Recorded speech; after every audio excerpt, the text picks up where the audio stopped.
Good morning, Mr. Gyöngyösi, and thank you for taking the time to sit down and talk to me. Good morning. My name is Márton Gyöngyösi. I am MEP, member of the European Parliament since 2019. And since last year, I'm also president chairman of my party, Jobbik Conservatives, in Hungary. It's a Hungarian political party.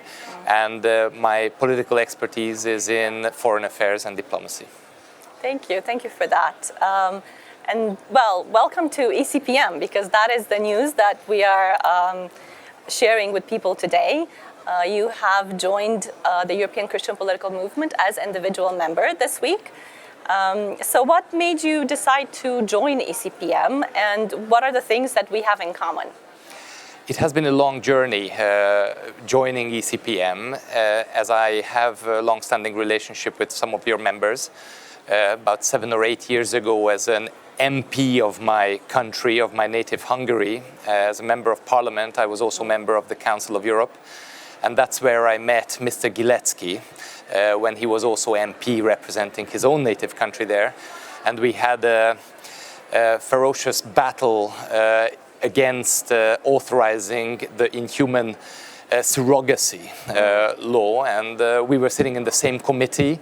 And there we had an instant connection in values and fighting off this report on surrogacy. And that's where we had already some cooperation. A few years later, I met Mr. Johannes de Jong in Krynica, in the Krynica Forum, who is heading Salux.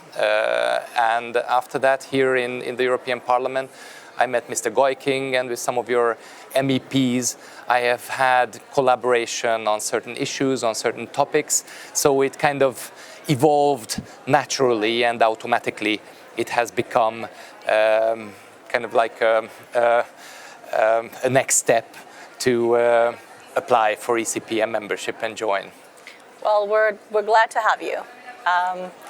In your opinion, what are the most pressing issues in the European and Hungarian politics at the moment, and how do you plan to address them? What will your priorities be in the next mandate if you will be elected? If we look back at the last couple of years, we can say that the European Union has become stronger. There were many challenges that the European Union had to face. There was a Brexit, there was the COVID virus. There is a constant challenge of illegal migration to our continent. There are economic troubles and financial problems coming up, and I think the European Union has tackled very well, and of course the crisis in Ukraine, the conflict in Ukraine is also one of these major challenges. And I think in the past couple of years, the EU has found a way to fight off these challenges, and it has not made the European Union weaker, but it has made it stronger, and the EU member states collaborate closer together.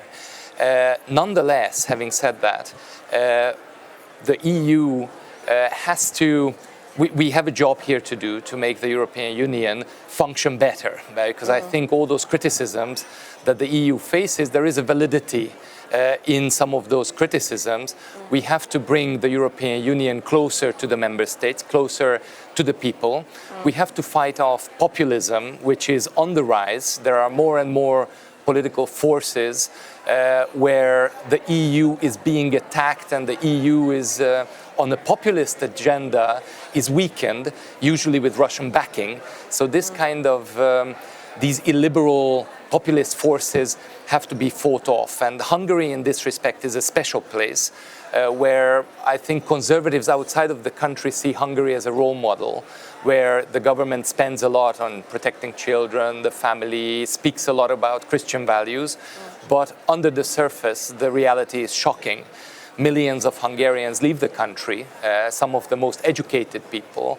The labor force is escaping the country, and the government is seeking to bring in hundreds of thousands of people from the third world to work in Hungary, which is causing very serious social and economic tensions in the country.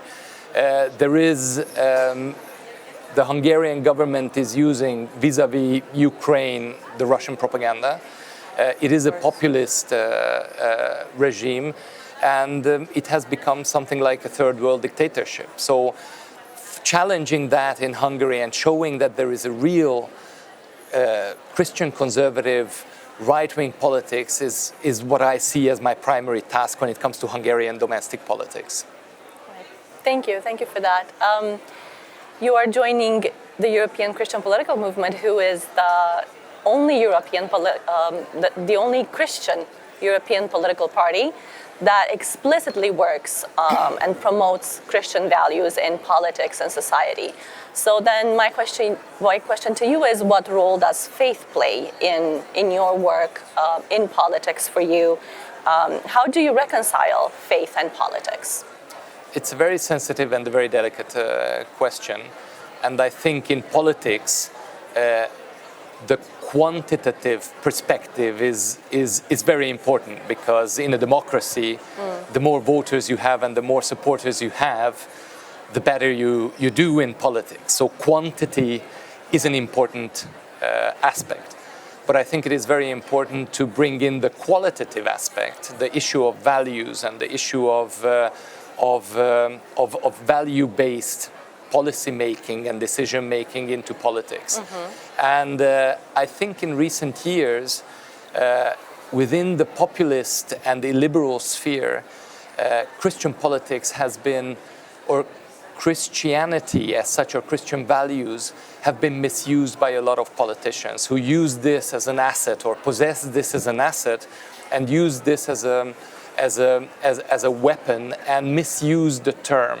And I think it is very, very important to fight against this kind of political Christianism, which is an ideology that empties or hollows out the real Christian values. And I think one of my friends said that it's not it's Christian politicians that we need, and not political Christianism, which is not the same thing. It looks the same from a distance, but it is value-based Christian politics that we need. And for me as a Roman Catholic, it is very, very important to fight for these values, to represent these values in politics, stand by the families, protecting children.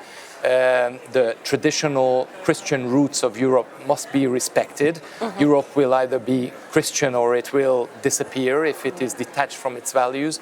So these are those issues that I feel I have to represent here in the European Parliament and in domestic politics in Hungary as well.